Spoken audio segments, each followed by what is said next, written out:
Maria Ireland. It's Father Eamonn with you here for our morning Chatechesis. Great to have your company. A few minutes overtime there. As always, trying to do too much at the same time, trying to bilocate or trilocate as goes with the territory.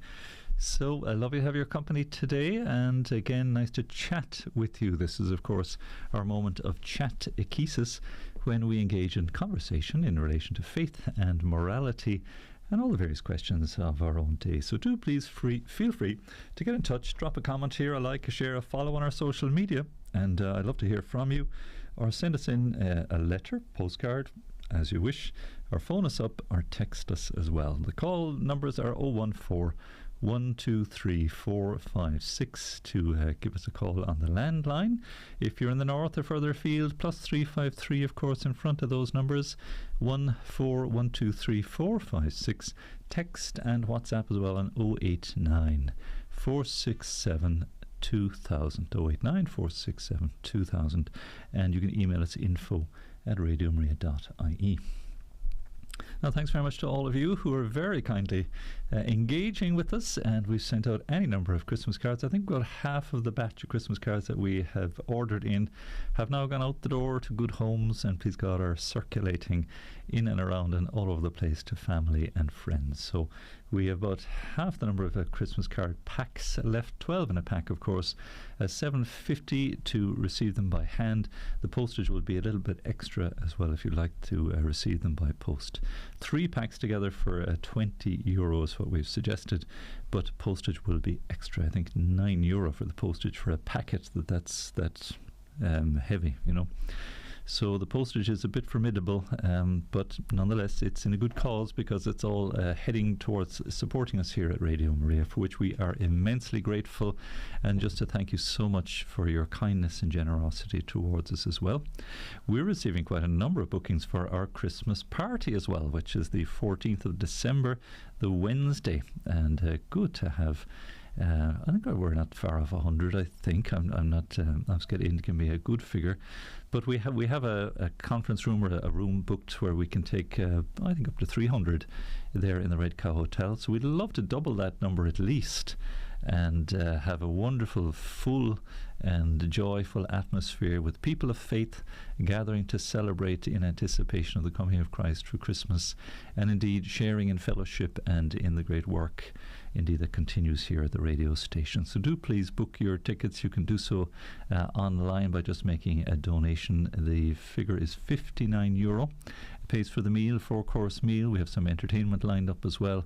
There'll be a raffle and prizes and so on, and things to give away, and get to meet and greet staff of the radio here, and get to hear a little bit more about the radio firsthand. We do hope we'll have our calendars available for the night as well, that you'll get your calendar to take away with you.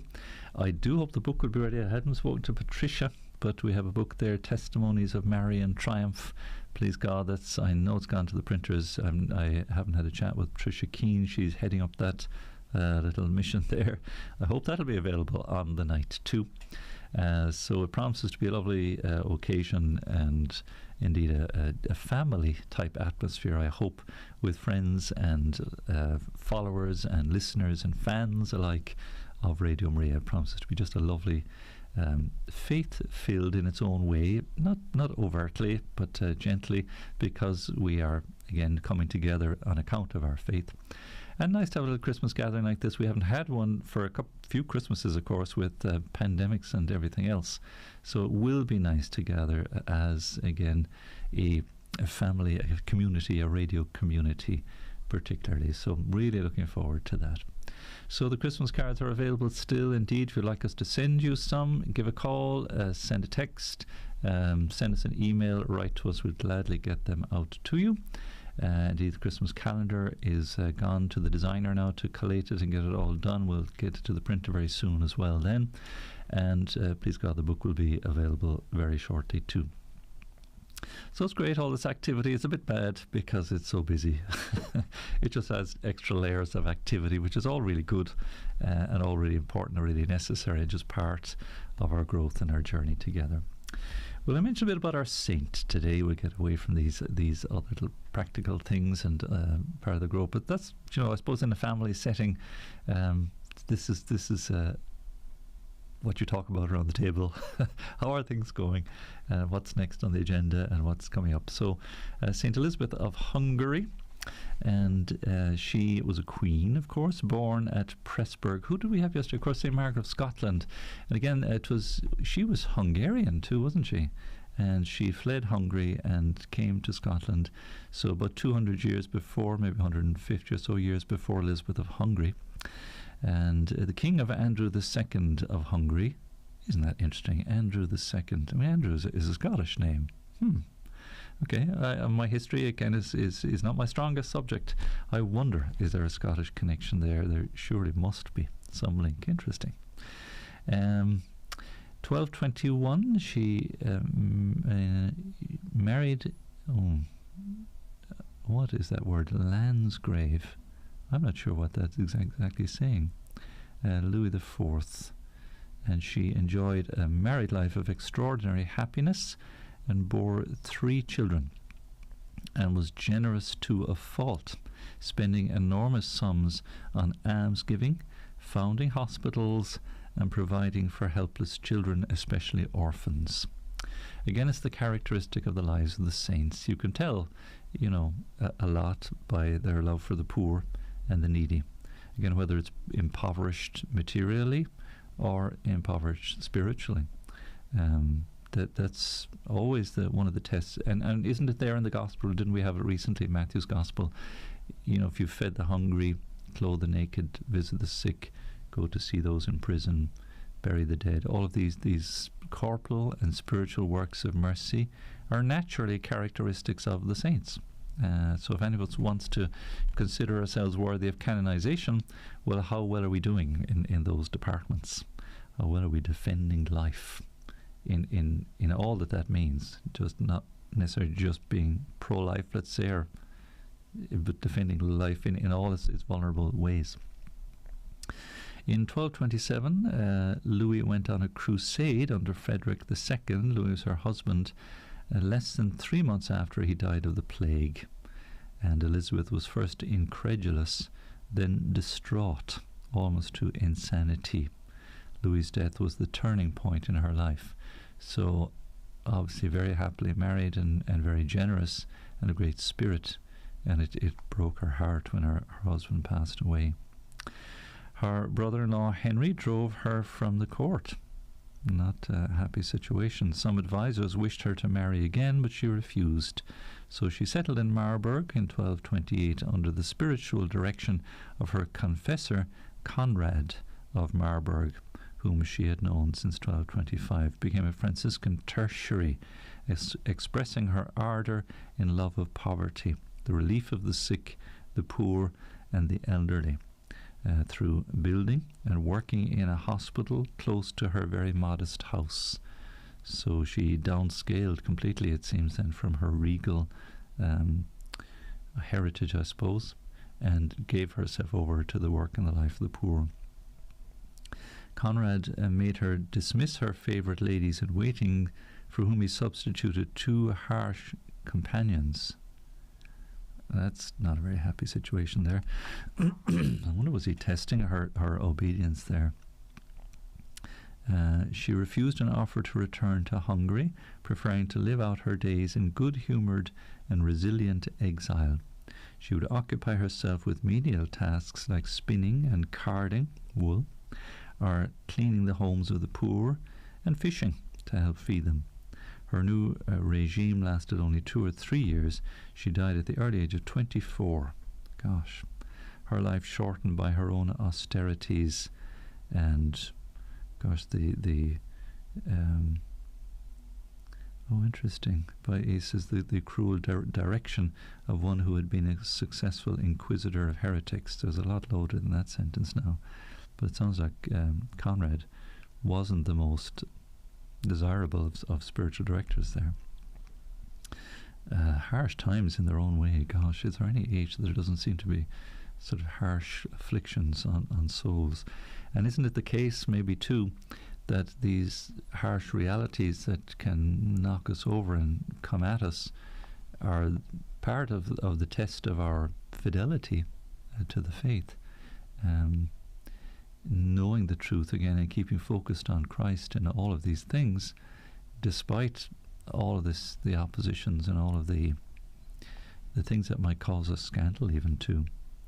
She was canonized in 1235. It's actually not long after she died, by Gregory IX, and her relics were translated to the Church of St. Elizabeth at Marburg, where they remained as the object of enthusiastic popular pilgrimage until 1539, when they were removed to an unknown place by a Lutheran.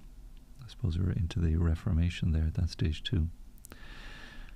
That's as much as my little story gives me. But there she was, a great lover of the poor and a great example, heartbroken by her husband's death. It doesn't tell me there what became of her children afterwards either. But such is the stuff as you read and come to learn and know and come to love the different saints. We get to recognize in them qualities which are held in common of deep faith, of great love for the church and great submission indeed to the church too. Not in a slavish way, but in a spirit of service and humility, and the idea of the entering the Franciscan as a tertiary there. Was she the same saint, I think, who, rather than being buried in her sumptuous dresses or her regalia, sought to be dressed in a very poor habit when she died? She gave instruction for that, so that again, she as she lived in poverty, so also she died in poverty too. So an extraordinary saint, and these great saints, of course, meant to show us and accompany us and guide and direct us in the ways of faith and how we might live in charity too. Now here we have this moment of leaflets, paper pages being passed from one hand to another. How professional is it, or isn't it, as the case may be? Just a few thoughts. Usually little bits of news from the Vatican website or the Catholic News Agency. It's lovely to pick up on the very latest in news items there. There was a few things, I think, nice reactions came in afterwards to the Chatechesis yesterday. Let me just look them up, and it's disappeared, as these things do. There it is. Very good. I think there was just a few moral questions that were coming up yesterday. There was some interest expressed in those, and also the area of custody and reverence for the Most Blessed Sacrament, as I was speaking in relation to the role and activity of lay ministers of Holy Communion as distinct and complementing the ordinary minister of the Eucharist, which is the priest or the deacon. And so it's good to recognize the various roles and the various responsibilities that accompany those, but coming back again to the central idea of reverence towards Jesus in the Most Blessed Sacrament, and that custody of the sacred species, as they're sometimes referred to, in Christ's body, blood, soul and divinity. So important. One area certainly of concern. Is John going to join me? He is going to come in. Great. Hey, you've time to come to the microphone, John. That's fantastic. I didn't know this was going to happen. This is good. You're very welcome. Come on in. So just speaking in relation to custody of the Blessed Sacrament and the real presence, of course, as well. And we've been just chatting a little bit about that. But indeed, and the main point I was really making was that we cannot show enough reverence for Christ in His presence in the Holy Eucharist. And it's impossible to exaggerate even in words or in actions, simply because of who it is who is present. And we have a lovely first reading this morning from the Acts of the Apostles, from the book of the Apocalypse, where the elders and the four creatures, as they're called, symbolic of the four evangelists, are around the throne of the Lamb. They have their harps and they're singing the praises. Worthy are you alone to open the seals of the scroll. That is, in Christ alone all things. And this is the vision of heaven that John the Evangelist has, and such is our place around the throne of the Lamb, the altar, and in reverence for Christ in the Holy Eucharist. So again, in everything that pertains to custody and care and reverence toward the Blessed Sacrament, really impossible to exaggerate it. When you see these apocalyptic visions of John the Evangelist and the heavenly realm, that falls so far short of the reality of the reverence due to the things of God. So just very important, if we can keep that central, I think any and every aspect of our love for Christ and His real presence will be measured accordingly as well. Now, John, you're very welcome. I'm going to bring you into the picture here as well as to the microphone. Can I just add to that, Father? You can, please do, yeah. Okay. Jump in. I struggled for a long time with the whole idea of the real presence of Christ in the Eucharist. Now, I understood that it was Christ. Don't get me wrong. I understood it was Christ, but I struggled about the physicality of it. Like we talk about the spiritual aspect of Christ and then the spiritual aspect of Christ.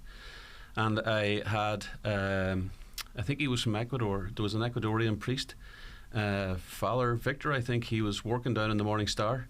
I'm talking, it's years ago, and he was staying in the Morning Star, and I invited him home for dinner one night, and he came home and we were having this discussion in the car on the way back.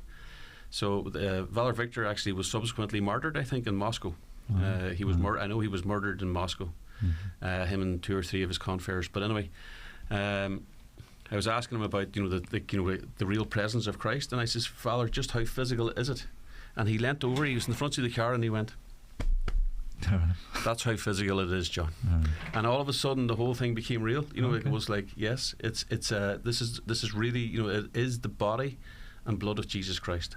And just that simple demonstration made it much easier, just cleared or whatever doubt I had in my mind, let's say, as to who it was, but definitely yes. And for listeners, that was a tap on the shoulder, or maybe a punch in the arm, or whatever. No, it was a tap on the shoulder. Sorry, people who aren't watching. Sorry, aren't watching. My apologies. I'm not with it today at all. But anyway, no, like that like was a tap on the shoulder. He said, that's how physical it is, John. He says Christ is truly present when you're in His presence or you go to receive Him. So yes, that's good. Good. That's a very important lesson and a reality to keep very firmly.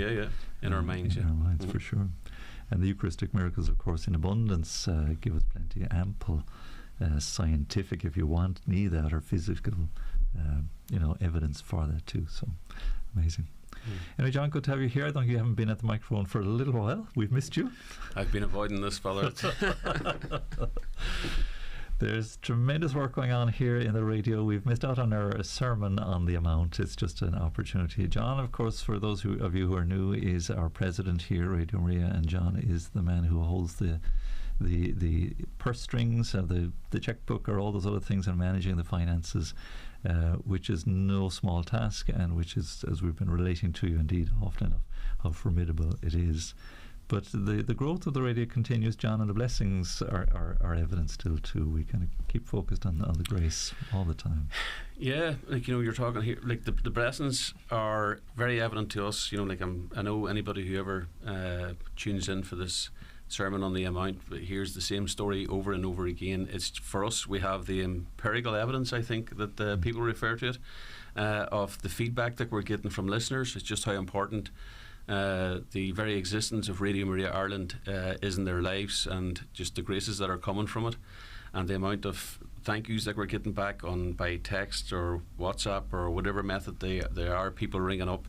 It's actually quite humbling to be part of something that is making such a huge impact on people's lives here. And if we're making that type of an impact on people's lives, we're making that impact on our country as well, on the nation as such. So it's just for us, we don't really need. It's fantastic to see people coming back, but we're already, we've already accepted that yes, this is something that is imperative. Like the whole Radio Maria mission in Ireland is imperative for the Church in Ireland and for the people of Ireland as well.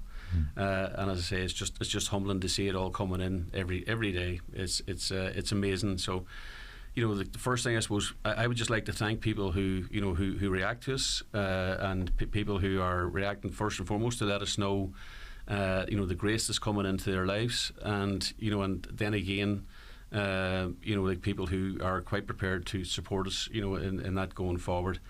Because as you know, we're a charity. We're a non-commercial radio station, let's say. So and we do we do have to. We're not off this world, but we have to live in this world, so we do have to pay some bills as well. So just thank you for everybody, just for making my job that much easier, if I can say that. We're now in a situation where we're getting to the point where we're nearly self-sufficient. We've still a little bit way to go, but we're now, let's put it, we've passed the first stage, maybe even the second stage of the development of Radio Maria here in Ireland. Like initially, when it was set up, it was totally dependent on the world family of Radio Maria, and in fairness to them, you know, they were very generous as well. But I think we're now being in a situation where we're in the swimming pool, we're splashing around, and we're going to have to learn to swim for ourselves. So that's where it's at, which is good too. Like it's there's not like my idea in this is all we're doing is doing what Our Lady wants us to do, and this is her radio station primarily. So. You know, like there's many a time I'd be in the car and I'd be praying, I'd be saying, "Come on, this is your radio station." You know, you need to help us out here, and she does. You know, she has been doing somehow. It's quite miraculous. Miraculous. And the other aspect is that the radio belongs to you as our listeners and friends, particularly. And that you have sort of risen to that invitation as well to take ownership of it. And we do hope many more indeed will do so in order to sustain it and allow it to grow. And we've had very heart-moving sort of cries from several listeners too, that they would lament if the thing were to run aground or flounder or somehow. Well, I can promise you today now that's not going to happen. Right? not with John in charge. No, seriously, it's not, and it's not because I'm in charge, as you say. Well, I'm not really, because I'm not in charge. Our Lady is in charge, and you know, like we have to accept that, and it's again, that's a matter of faith. It's a matter of trust. But it's also like I've like we had one situation last month where we were a bit stretched, let's say, and you know I was coming across. I've said this to Fowler. I was coming across the car and I was praying to Our Lady. I says, "Look, listen, where are we going to get this money from?" And I landed in, and somebody said to me, "Did you hear about the cheque come in?" And it was for the exact amount of money that I needed. And I was like, "Thank you." So no, I have no doubt that this is something that's going to be replicated, or certainly, you know, like when you walk through the front door of here. You get the, you know, you do get the sense of the sacred in here. Well, the Blessed Sacrament is downstairs, but you do get the sense that you're walking into somewhere that's very, very special. And may I add, there's an invitation to everybody who's listening to come in and visit us here, because as Father says rightfully, it's, you know, this is everybody's radio station. It's, you know, like we've all got a part, we all have a share in this, you know, and there's a Céad Míle Fáilte, let's say, for everybody. So, you know, like, but. My point is that I don't think that Our Lady will allow this place, you know, to founder. She might allow us to go up to the cliff, but she'll never allow us to fall over. And that's, you know, and that's faith, you know, and these things all have to be taken on board as part of us, you know, to strengthen our own faith, and you know, to let us know that, you know, if things just got too easy, we'd just take it for granted. Yeah. So I've no doubt, I mean absolutely no doubt, that Radio Maria is going to become. I've said it before, you know, I think at the moment we're actually punching way above our weight, and we will continue to do so. And, you know, whatever we need to do to ensure that happens, we'll do it. Praise God, and with your help and with your prayers. We might take a little pause for a brief little musical interlude, as we are accustomed to doing. Just playing for you these few days the music of Deacon Thady O'Connor. You might have seen the box of CDs downstairs, John, that Deacon Thady very kindly donated 100 CDs. If you'd like to send us in a little offering towards one of those, again, as a fundraiser to help Radio Maria, very grateful indeed to Deacon Thady. You might like to listen to his music. So thanks, Oscar. If you'd like to put on that track there, and we'll just give you a couple of minutes and be back very shortly.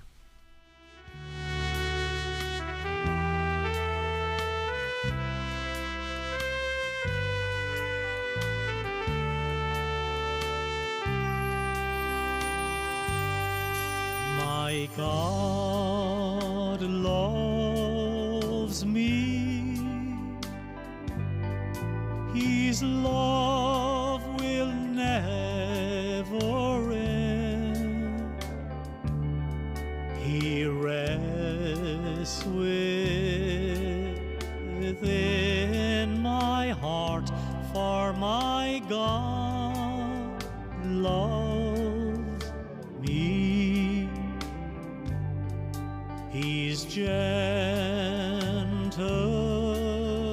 hand He stretches over me. Though storm clouds threaten the set me free. He comes to me in sharing bread and wine. He brings me life that will reach past the end of time.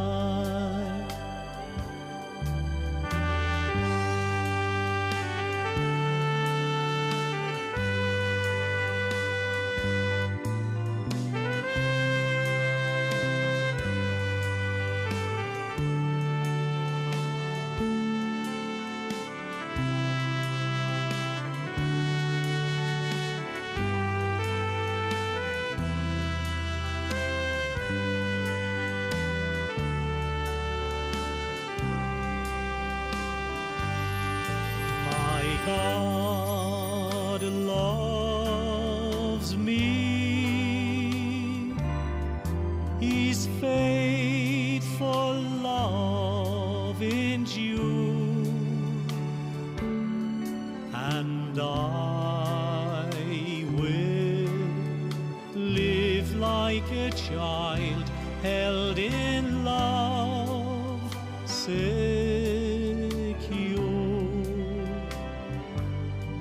the joys of love as offerings now we bring, the pains of love will be lost in the praise we sing.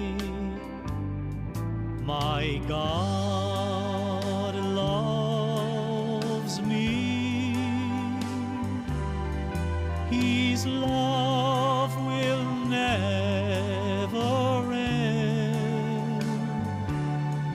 He rests within my heart, for my God loves me. He rests within my heart, for my God loves me.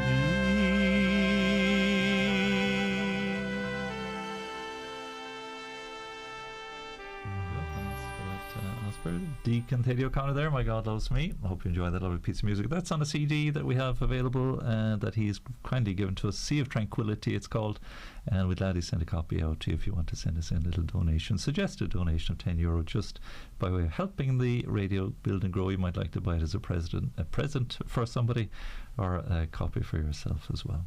Now I'm joined by John Carlin, who's our president here, and it's our little ersatz sermon on the amount, and indeed the blessings that have been flowing and the great graces that are flowing through the work of the radio are quite extraordinary, thanks be to God. And I feel myself very much so necessary in the atmosphere, the increasingly, it seems to me at any rate, negative atmosphere towards the faith that we seem to be living in. Radio Maria stands as a gentle kind of lighthouse, a bit like the Legion hostels over the years, same idea. And I hope we'll continue to stand like that as a new means of communicating the gospel and the faith. If it is that other means in the past are fading and we see the church weakening a little bit, but it means bringing so many of you together as part of it, as well as kind of mobilizing really the gifts and charisms of the church. Like the radio is effectively its own religious community, but oh, absolutely. You know, and like you're absolutely right. Like, it's so necessary in the times that we're living in. You know, when you sit back and you reflect upon the way, you know, over the last few hundred years that faith has become less and less important in a lot of people's lives. and we've had this progression of, or this enhancement of reason. Some of the philosophies out there at the moment are absolutely incredible, and I mean that in a really negative way. And the sad thing is that a lot of people have actually bought into that. And especially given the challenges that the church has gone through, even in the last 50 years, a lot of people are saying to themselves, well, what's the point? I wouldn't be seen. I know a lot of people that I would be speaking to would be saying, that they've given up even going to mass, attending mass. They can't see the point. The sacraments are just non-existent. Like the number of people who just these days don't bother even with confession or reconciliation. And it was it's like the spirit of the world, let's say, and not the spirit of heaven, has become prevalent, with more and more people all the time. And this is like a bulwark. This is like a bulwark against all of that. And what happens, I've seen this, with a lot of people, especially a lot of people that we're dealing with, let's say people who have issues with with addiction or depression or issues like that.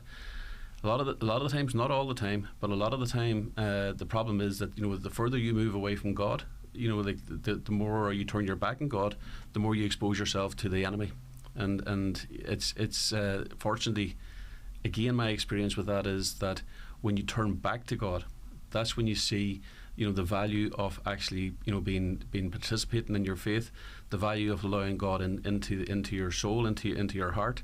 It expels the darkness, it expels the doubt. And what we're doing here is we're asking people basically to surrender to God and to trust in Him. And there's a huge positive effect in that. I work with a lot of younger fellas who would have issues with addiction, and guys who basically have lost their way.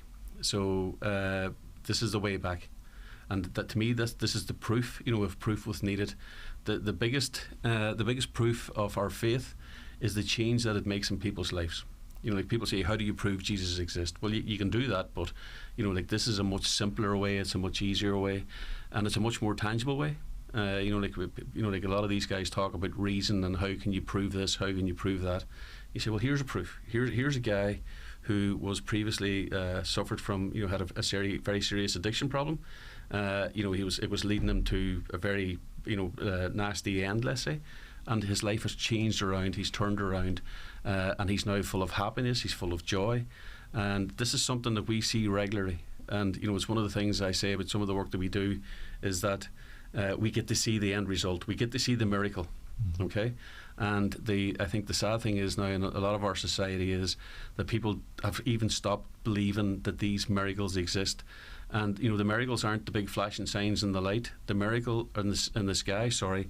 The miracles for me are the change that happens in people's lives when they open up, when they allow Our Lady in, when they allow Jesus in, when they're prepared to actually surrender. And repeat myself, but when they're prepared to actually surrender, and that's a problem with a lot of people, is to get them over that that wall where they are prepared to surrender to God and say, okay, I've made a complete mess of things.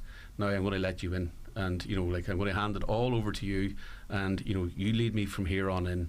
And that change, is just I've never seen a guy who's actually prepared to have done that it didn't make a big change in his life. So that's the big proof, and that's where we're at. To me, that's where the coal face is. The coal face is dealing with these guys one at a time. And it's and I'm starting to say that now. On my way over, I was speaking to my old pal Frank Walsh, and you know him well. And Frank always told the story of this guy walking along the beach, and there was a young fella. There was all these fish had washed, and you've heard this before, Father. All these fish that washed up on the beach, and the young lad was firing the fish back into the sea. And the older guy said to him, "Look, listen, son, you're wasting your time. There's too many of them. You're not making a difference at all." So the young lad bent down, he picked up one more fish and he threw it into the sea, and he said, "It made a big difference to that boy." And that's really what we're doing here. It's one at a time, and it's not even like the guy you bring back in. it's the example that he then goes on to share with other people, or he's walking around, especially in the environment that he's in, and among friends that he'd previously been with, or so-called friends, let's say, and they're all looking and saying, how did he do that? How did he manage to do that? I want what he has. So like our thing here is to make sure that we continue to do that, and that we people, like the people who are listening in, ourselves, whatever it is, the people that in our lives, that we affect them, that in turn we pass that on, because it's contagious. And people will see that you're living a fulfilled, a happy life, that not only you are, but when you go home, you're bringing that grace into your home as well. And other people will hopefully at some stage say, look, listen, I want what they have. And what is it that they have? And you're prepared to stand up and say, well, look, listen, up until such time as I opened my heart and allowed the Lord in, I was very unhappy. But once I allowed him in, there was a major change. And that's really what, and we've got to be prepared to stand up for our faith. There's no point, well, it's not that there's no point, but a lot of us are inclined, let's say, to sit at home, we say our prayers, and then we go outside the front door and we keep our head down. Okay, we've got to live our faith, and we've got to be prepared to say, no, listen, this is my faith, and I'm quite happy with it, and I'm quite prepared to stand up for it. And I think the sooner we do that, the better as well. Sure, I'm sure, very much needed. And that's certainly our role, and yours with us, of course, here on Radio Maria, for which again we're very grateful to you for allowing us to be able to do so. Indeed. There's only a couple of minutes left, John. I was hoping to get to the financial nitty gritty, but I'm delighted. You have enough of that every day in the job. Yeah. But we trust in Our Lady, we trust in divine providence, and we're ever so grateful. I think that's really, it's maybe as well that we don't get bogged down too much in it. But to reiterate the immense thanks really that goes to all our dear listeners and friends, the assurance of the prayer that goes on here, the adoration. John is a wonderful new addition to the radio here as well, which we hope to build and enhance, and we would love it was perpetual adoration, of course, too. Well, like obviously that's the ultimate goal. It's like we have 24/7 adoration here, as you say, perpetually. But for us to do that, again, we need help. We need people to to stand up and say, okay, I'll take those couple of hours a day or during the night or whatever it is. Now at the moment we're happy to do. We're not happy to do, but we're happy that we've got it. We've got adoration going from Wednesday, Thursdays, and Fridays into Saturday morning. But what's coming up on the 3rd of December, we hope to have 9 days, a novena of adoration as a spiritual bouquet to Our Lady. They finish on the 12th of December, which, as you'll know, is the feast day of Our Lady of Guadalupe. The whole adoration initiative that started here initially was for faith and life. We were praying for the not only for faith, but we're praying for the unborn as well. That abortion will be consigned to the history books, not only here but right throughout the world. So if anybody wants to come along, again, there's an open door policy here. It's if somebody rings up or whatever, I think it's off the top of my head, it's 087 096 2278.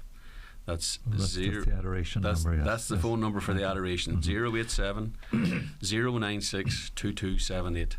So if you'd like to participate, if you'd like to ring or text that phone number, and we'll certainly get back to you. In fact, you'll be a sight for sore eyes. So there's an extra invitation for you as well. So very good. We do hope indeed we get to meet you all soon by coming to visit the studio, or maybe at our Christmas party, of course, on the 14th of December. The numbers indeed signing up for that and looking to come is growing too. We're very grateful. So John, thanks a million for joining me today. No, thanks, Father, and thanks to everybody who's listening in. Really appreciate it. Great. God bless you all. God bless you all. It's very much appreciated. We bring you all now to prayer as we pause for our Angelus and